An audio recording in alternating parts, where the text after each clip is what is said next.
इन खबर यूपी में आप सबका स्वागत है। मैं हूं हसीन अहमद। जोशीमठ फिलहाल सुर्खियों में है, खबरों में है, और उसकी सबसे बड़ी वजह यह है कि ये पूरा का पूरा शहर, ये पूरा का पूरा इलाका ज़मीन में धंसता चला जा रहा है और यहाँ के लोगों की ज़िंदगी ख़तरे में है। जोशीमठ, जिसे ज्योतिर्मठ के नाम से भी जाना जाता है, ये चमोली ज़िले का एक म्युनिसिपल बोर्ड है और उसका एक छोटा सा शहर है। फिलहाल चमोली ज़िला प्रशासन डोर टू डोर सर्वे करके इलाके के हालातों का जायज़ा ले रहा है और ये पता करने की कोशिश कर रहा है कि वो कौन से इलाके हैं जो सबसे ज़्यादा ख़तरे की हालत में इस वक्त पहुंच चुके हैं और जिनको सबसे पहले रेस्क्यू किया जाए, जिनको सबसे पहले वहां से निकाल कर किसी सुरक्षित जगह पर पहुँचाया जाए। आपको बताते चलें कि तकरीबन 686 मकान अब तक देखा गया है, उनके अंदर दरारें पैदा हो चुकी हैं और फिलहाल वहां पर रहना खतरे से खाली नहीं है। लिहाजा तकरीबन 81 परिवारों को अब तक वहां से निकाल कर सुरक्षित इलाकों में पहुंचाया जा चुका है। प्रधानमंत्री नरेंद्र मोदी ने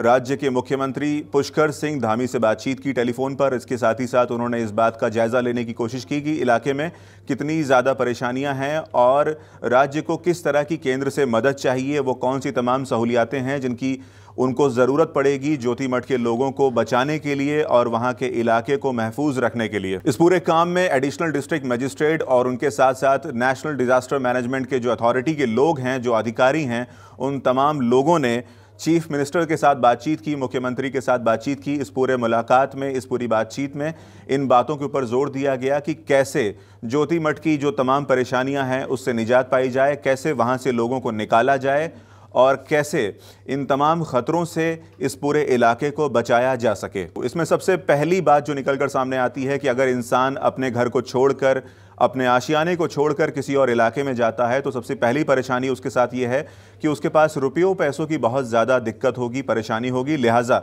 राज्य सरकार ने यह फैसला किया है कि तमाम ऐसे परिवार जो कि इलाके को छोड़ के जोशीमठ के किसी और जगह पर अगर वो जाते हैं तो उनको 4,000 रुपये प्रति महीने के हिसाब से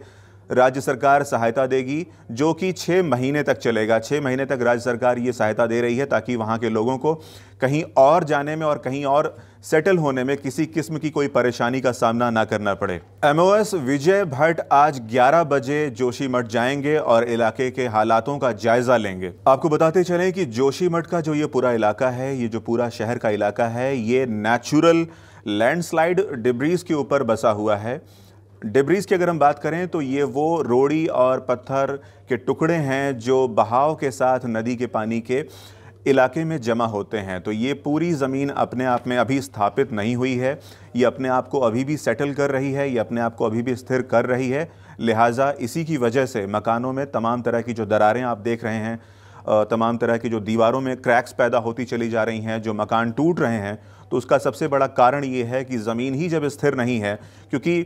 जोशीमठ किसी पत्थर के पहाड़ के ऊपर नहीं बसा है, ये मिट्टी और रोड़ी के टुकड़े के ऊपर बसा एक शहर है और कई सालों से ये पूरा इलाका धीरे धीरे धंस रहा था ज़मीन के अंदर। लेकिन हाल फिलहाल के बीते 15 दिनों में अगर हम आपसे बात करें तो ये इलाका बहुत तेज़ी के साथ धंसना शुरू हुआ और लोगों ने इस बात को बाकायदा महसूस किया कि किस तरह से उनके मकानों में जो दरारें हैं वो हर दिन बढ़ती चली जा रही हैं। प्रशासन ने सबको चिन्हित करने के लिए, इन तमाम मकानों के हालातों का जायज़ा लेने के लिए सबसे पहले वहाँ पर एक लाल रंग का निशान, क्रॉस का निशान बनाना शुरू कर दिया। जो मकान अब रहने के लायक नहीं हैं, राज्य सरकार ने जिन मकानों को चिन्हित कर लिया है उनके ऊपर लाल क्रॉस का निशान लगा दिया गया है ताकि इस बात का इल्म हो सके लोगों को कि अब ये मकान रहने लायक नहीं है और जल्द से जल्द किसी और महफूज जगह पे, किसी और सुरक्षित जगह पे उन्हें अपना रहने का इंतजाम करना पड़ेगा। फिलहाल तकरीबन 68 ऐसे परिवार हैं जिनको शेल्टर होम्स में रखा गया है ताकि वो किसी खतरे की दशा में अपने आप को महफूज रख सकें, अपने आप को बचा सकें